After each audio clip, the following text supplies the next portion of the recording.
ఇవాళ మన స్టూడియోలో ప్రముఖ ఆధ్యాత్మికవేత్త ఆస్ట్రోన్యూమరాలజిస్ట్ శ్రీమతి జయప్రద గారు ఉన్నారు. మేడంతో మాట్లాడదాం. మేడం నమస్తే. మేడం నమస్తే అమ్మా. శ్రీమాత్రే నమః. మేడం, మార్చి 29 నుంచి శనిగ్రహం కుంభరాశి నుంచి మీనరాశిలోకి సంచారం జరుగుతుంది.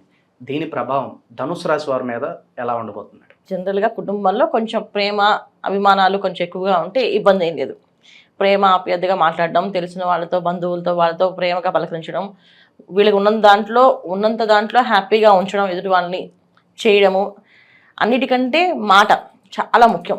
మాట చాలా స్పష్టంగా నీట్గా నిదానంగా మాట్లాడితే ఇటువంటి ఇబ్బంది లేదు. ధనుసు రాశి వాళ్ళకి నోరు జారకుండా ఒక మాట కూడా జారకుండా ఉండడం. ఏదో కొంచెం ఎక్కువ ఉందని గర్వంగా మాట్లాడినా ఇబ్బంది లేదు అని చెప్పి అబద్ధాలు చెప్పినా ఇబ్బంది. అంటే ఏదో మాకు ఎక్కడ ఉంటాయి మీకు ఉంటాయి అని చెప్పేసి కదా వెకిలిగా మాట్లాడినా ఇబ్బంది. అలా కాకుండా బ్యాలెన్స్గా మాట్లాడగలిగితే ధనుసు రాశి వాళ్ళకి మంచి యోగాలే చెప్పచ్చు. ధనుసు రాశి వాళ్ళకి శని భగవానుడు మీనరాశిలో ఉండడం అంటే, సో మీనరాశికి అధిపతి గురువు, ధనుసు రాశికి అధిపతి గురువు. సో ఒక గురువు శుభగ్రహమైన స్థానంలో శని భగవానుడు అంటే ఇద్దరు సమానమైన తత్వాలు ఉన్నవాళ్ళు చెప్పాలంటే. ఈయన పాపగ్రహం, పూర్తి శుభగ్రహం. అయితే ఏంటి అంటే ఏదైనా మొండితనంతో అవ్వట్లేదు పని అనుకున్న వాళ్ళకి ఆ మొండితనం వచ్చి ఆ పని పూర్తి చేస్తారు ధనుసు రాశి వాళ్ళకి. అంటే ఏంటంటే ఇల్లు కట్టాలనుకుంటున్నారు, ఇల్లు కడదాం అనుకుంటే అది టైం కుదరట్లేదు, కుదిరినప్పుడు డబ్బు రావట్లేదు, డబ్బు వచ్చినప్పుడు కుదరట్లేదు. అలాంటి వాళ్ళు ఇల్లు శుభ్రంగా కంప్లీట్ చేసేసుకొని మంచిగా ఒక బిల్డింగ్ ఒక అంతస్తు కాస్త 2-3 అంతస్తు వేసే అవకాశం ఉంటుంది. అలాగే వ్యాపారంలో అభివృద్ధి లేదు అనుకునే వాళ్ళు అభివృద్ధి అనేది చాలా బ్రహ్మాండంగా వస్తుందన్నమాట. అంటే అది ఒక ఓవర్ఫ్లోలో వచ్చేస్తుంది. డబ్బు బ్రహ్మాండంగా రావడం, చేతికి అందడం, వ్యాపారం ఎక్స్పాండ్ చేయడం అది బ్రహ్మాండం జరుగుతుంది. ఉద్యోగ ప్రయత్నాల్లో ఉద్యోగం రావట్లేదు అనుకునే వాళ్ళకి ఉద్యోగం రావడం అనేది పెద్ద పోస్టులో రావడం, అంటే వీళ్ళు ఊహించిన దానికంటే పెద్ద స్థాయికిలో ఉద్యోగం రావడం అనేది జరుగుతుంది. తర్వాత ఎవరైతే వివాహ విషయంలో వివాహాలు అవ్వట్లేదు అనుకున్న వివాహం అనేది జరుగుతుంది. ఆ వివాహం అనేది అన్యోన్య దాంపత్య జీవితానికి నాందిలాగా పనికి వస్తుంది. అంటే అమ్మాయి అయినా అబ్బాయి అయినా వచ్చిన వాళ్ళు జీవితాంతా కలిసి ఉంటారు. ఇవాళ రోజున కలిసి ఉండట్లేదు కొంచెం చూసుకోవాలి. జాతకం కలిసిందా అంటే పెళ్లి చేసుకోవడానికి చూడట్లేదు, ఎన్ని రోజులు కలిసి ఉంటారు వీళ్ళు అనేది కొంచెం చూసుకోవాల్సి వస్తుంది. అలా కాకుండా జీవితాంతం కలిసి ఉండే జీవిత భాగస్వామి రావడం అనేది జరుగుతుంది. ఇది ధనుసు రాశి వాళ్ళకి శుభ ఫలితాలు కనిపిస్తున్నప్పటికీ అశుభ ఫలితాలు ఏంటి అంటే వెకిలిగా మాట్లాడినా, హేళన చేసినా, మాకని తెలుసులే అనుకున్నా, కొంచెం గర్వం చూపించినా అవన్నీ కూడా ఇబ్బందులు పడే అవకాశం ఎక్కువగా ఉంది.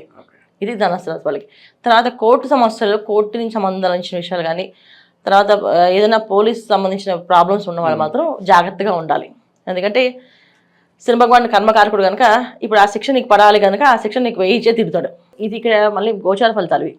జన్మజాతకంలో కూడా శని భగవాన్ వాళ్ళకి అక్కడ శిక్షించే పరిస్థితిలో ఉన్నారంటే అప్పుడు అది ప్లస్ ఈ గోచర ఫలితం కనిపించి కాదు చాలామంది కోర్టు సమస్యల్లో పడ్డము, చికాకులు పడ్డము, ఇబ్బంది పడ్డము, ఆ కోర్టు నుంచి బయటపడలేకపోవడము, సమస్యలు అనేది పెరగడము, గొడవలు అనేది పెరగడము, కాస్త ధనం నష్టపోవడము, ఇవన్నీ కూడా జరుగుతాయి.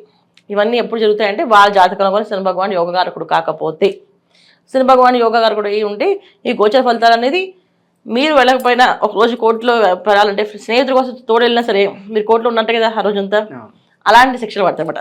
అంటే ఆ రోజంతా స్నేహితుల కోసం ఉండమో, ఆ రోజంతా పోలీస్ స్టేషన్లో స్నేహితుల కోసం ప్రయత్నం చేయడమో, ఏదో బెయిల్ కోసం పనిచేయడం అలా అనేది పడుతూ ఉంటాయి. అంటే పోలీస్ స్టేషన్స్కి వెళ్ళడము, రావడము, కోర్టుకు వెళ్ళడము, రావడం అనేది జరుగుతుంది. అది మనం వెళ్తామా లేదా స్నేహితుల కోసం వెళ్తామా అనేది అది సెకండరీ. అంటే ఏంటంటే వాళ్ళ జాతకంలో ఉండే యోగాలు బట్టి. కానీ ఇవైతే కాస్త ఈ కోర్టు మెట్లు ఎక్కడం దిగడం అనేది జరుగుతూ ఉంటుంది వీళ్ళకి. సో ఇలాంటి విషయాలు జరుగుతాయి కనుక జాగ్రత్తగా ఉండడం. ముఖ్యంగా స్నేహితులు, చెడు స్నేహితులు ఉంటే, చెడు ఆవాసాలు ఉంటే వాళ్ళకి దూరంగా ఉండడం, వాళ్ళని కలవకపోవడమే మంచిది. వాళ్ళని దూరంగా ఉండి వాళ్ళతో అసలు ఒకసారి కూడా మాట్లాడకుండా దూరం మొత్తాన్ని కట్ చేసి పడేస్తే చాలా హ్యాపీగా ఉంటారు. లేకపోతే సమస్య వీళ్ళకి లేకపోయినా వాళ్ళ వల్ల వీళ్ళకి సమస్య వస్తాయి. ఇప్పుడు వాళ్ళ ఫోన్లో వీళ్ళ నెంబర్ ఉంది, వాళ్ళేదో తప్పు చేస్తారు, మీ నెంబర్ కూడా మీతో మాట్లాడారు అంటే మీరు కొన్ని రండి అంటే ఇప్పుడు మీరు ఒక 2 రోజులు ఒక రోజు ఉండాల్సి వస్తుంది కదా. అలా ఎంక్వైరీ కోసం తీసుకెళ్ళినా ఉండాల్సి వచ్చే పరిస్థితి వస్తుంది. ఇలాంటి విషయాలు రాకుండా ఉండాలంటే చెడు సావాసాలు, చెడు స్నేహితుల్ని దూరంగా పెట్టేయాలి. చెడు ఆలోచనలు చేసే వాళ్ళని దూరంగా ఉంచాలి. అలా ఉంటే వీళ్ళకి అన్ని శుభ ఫలితాలే. లేకపోతే కాస్తంత ఇబ్బంది పడే అవకాశం కనిపిస్తుంది. నిరుద్యోగులకు, పెళ్లి కాని వారికి ఏమైనా శుభవార్తలు ఆశించవచ్చు? అలాగే ప్రేమ వివాహాలు ఎవరైతే చేసుకోవాలి అనుకుంటున్నారో ఇటువంటి వారికి వివాహాలు అయితే బ్రహ్మాండంగా అవుతుంది చెప్పాను నేను ఇందాల మీకు. ప్రేమ వ్యవహారాలు అంటే ఏంటంటే ఇక్కడ ప్రేమించే అమ్మాయి కానీ అబ్బాయి కానీ స్వచ్ఛమైన ప్రేమ అయితే ఖచ్చితంగా వివాహాలు అవుతాయి. అదేదో కమర్షియల్గా దురుద్దేశం ఉంటే మాత్రం అవ్వదు. అది విడిపోతారు, దూరం అయిపోతారు. అసలు ఆ టైంలో ఎందుకు దూరం అయిపోయారు అని అనుకున్నా సరే అది వాళ్ళు మంచిగా కనుక శని భగవానుడు ఎప్పుడు కూడా కర్మకారకుడు అమ్మ. సో కర్మకారకుడు అంటే ఏంటంటే మనం ఏ పని చేస్తున్నామో అది మనకి మంచి అయితేనే ఆయన ఇస్తాడు, చెడు అయితే ఆయన ఇవ్వడు. సో అది చెడు తెలిసే వరకు మనం ఎత్తుకోవాలి. ఆయన చెప్పడు, చూపించడు కూడా ఇది చెడు కనుక తీస్తానని. మనం అన్వేషించాలి, ఎందుకు నాకు ఇలా జరిగింది. ఒక అమ్మాయి ఒక అబ్బాయి కలిసి పెళ్లి చేసుకుందాం అనుకున్నారు, కానీ జరగలేదు, వివాహం జరగకుండా ఆగిపోయింది. పెద్దవాళ్ళందరూ ఒప్పుకోలేదు. పెద్దవాళ్ళు ఒప్పుకున్నా ఏదో చిన్న మనస్పర్ధలు వచ్చి వెళ్ళిపోయామంటే వీడే అన్వేషించుకోవాలి. అలాగే ఒక ఇంట్లో ఒక సమస్య వచ్చింది, ఆ సమస్య వల్ల బంధువులు వీళ్ళు కొట్లాడుకున్నారు, వెళ్ళిపోయారు. ఎందుకు వెళ్ళిపోయారు అనేది వీళ్ళే అన్వేషించుకోవాలి. ఇక్కడ ఏం చేస్తాం అనేది ఇలా అన్వేషించుకుంటూ వెళ్ళడమే శని భగవాన్ ఇచ్చే ఫలితాలు. సో ఇలా చేసుకుంటూ వెళ్ళడం వల్ల మంచి ఫలితాలు కనిపిస్తాయి. స్నేహం, స్వచ్ఛమైన ప్రేమ ఏంటి, మనం చేసే పనిలో ధర్మము ఉంటే భగవంతుడు కాపాడుతాడు, అలాగే శని భగవానుడు కాపాడుతాడు. ఇటువంటి ఇబ్బంది లేదు. ఇంకా మెరుగైన ఫలితాలు పొందడానికి ఏదన్నా రెమెడీస్ ఉంటే తెలియజేయండి. తప్పకుండా. ధనుసు రాశి వాళ్ళు ప్రతి శుక్రవారం చక్కగా అమ్మవారికి పూజ, లక్ష్మీ అమ్మవారికి పూజ చేసుకో, లక్ష్మీ అష్టోత్తరాన్ని 16 సార్లు పారాయణ చేయడం కానీ, సో లేదా ఒకసారి పారాయణ చేయడం కానీ చేయాలి. లక్ష్మీ అష్టోత్తరాన్ని 16 సార్లు చదవడం, మారేడు దళాలతో పూజ చేయడం, లేకపోతే చామంతి పూలతో మల్లె పూలతో పూజ చేసుకోవడం. వ్యాపారస్తులైతే సో వ్యాపారం దినదిన అభివృద్ధిలో ఉంటుంది.